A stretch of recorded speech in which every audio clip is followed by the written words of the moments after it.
మహాభారతం గురించి తెలిసిన వారికి తప్పకుండా దుర్యోధనుడు గురించి కూడా తెలిసే ఉంటుంది. దుర్యోధనుడు అనగానే దుష్టత్వానికి ప్రతీకగా నిలిచే పాత్ర గుర్తుకు వస్తుంది.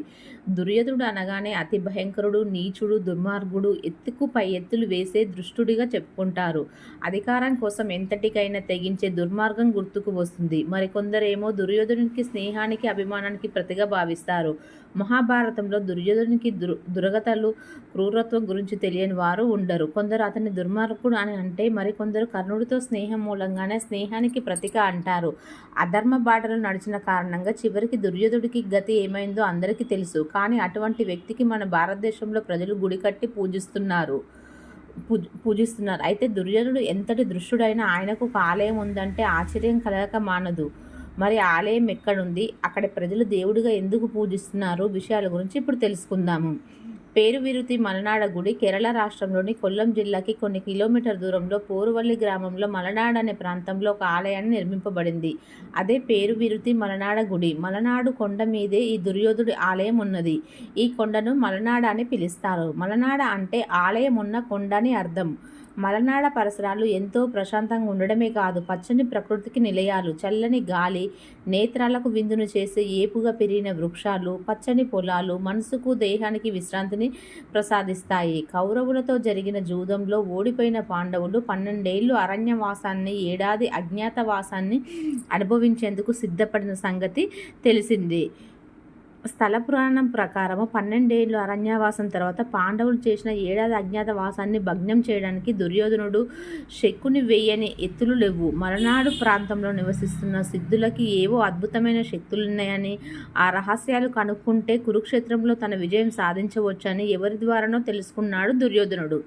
శకుణ్ణి వెంట పెట్టుకొని సిద్ధుల్ని వెతుకుతూ దాంతో జిత్తులమారి మామ అయిన శకుణ్ణి వెంట పెట్టుకొని సిద్ధుల్ని వెతుకుతూ కేరళలోని మలనాడు ప్రాంతానికి చేరుకున్నాక అలసిపోయిన అక్కడే సేద తీరుతుండగా వారిద్దరికీ అక్కడి స్థానికులైన కురువలు స్వాగతం పలికి చల్లటి కొబ్బరి కళ్ళుతో దాహం తీర్చారు.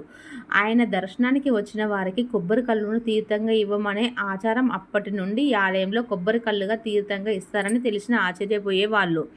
ఈ ప్రాంతవాసులు దుర్యోధనునికి పూజించడానికి, ఆయన దర్శనానికి వచ్చిన వారికి కొబ్బరి కళ్ళను తీర్థంగా ఇవ్వడం అనేది కారణమే కనిపిస్తూ ఉంటుంది. దుర్యోధన ఆచారం వెనుక బలమైన దాంతో కళ్ళు రుచి చూసిన దుర్యోధనుడు మహాసంబరపడిపోయాడు.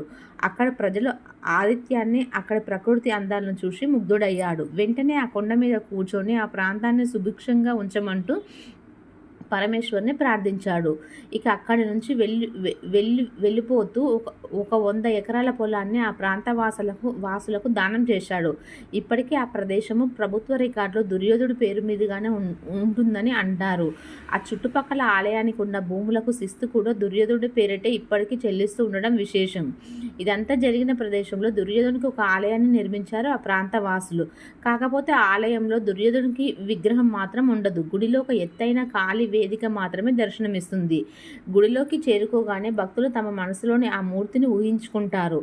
ఆలయంలోని కురువ అనే కులానికి చెందిన వారు మాత్రమే పూజారులుగా సాగడం మరో విచిత్రం. దుర్యోధనుడికి కళ్ళును అందించిన వృద్ధురాలు కురువశ్రీ కావడంతో ఆ ఆచారం మొదలై ఉన్నది.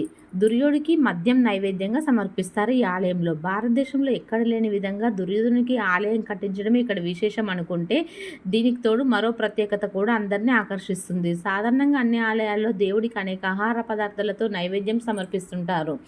కానీ ఈ ఆలయంలో మాత్రం దుర్యోధనునికి మద్యాన్ని నైవేద్యంగా సమర్పించడం విశేషము. దుర్యోధనుడు ఇక్కడ కళ్ళు రుచికి ఆకర్షితుడైన కారణంగా మద్యాన్ని నైవేద్యంగా పెడుతుంటారు.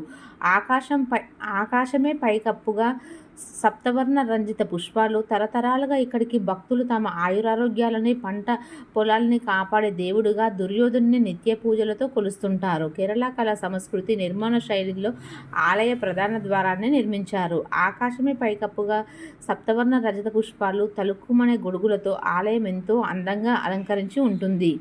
ఈ ఆలయంలోని గర్భగుడిలో నల్లరాతి గద్దె దర్శనమిస్తుంది. దాని మీద ఎలాంటి అర్చమూర్చి లేడు. ఆ గద్దె దుర్యోధుని సింహాసనంగా, దాని మీదే ఆయన ఆసనులై ఉన్నారన్న భావనతో భక్తులు పూజిస్తారు.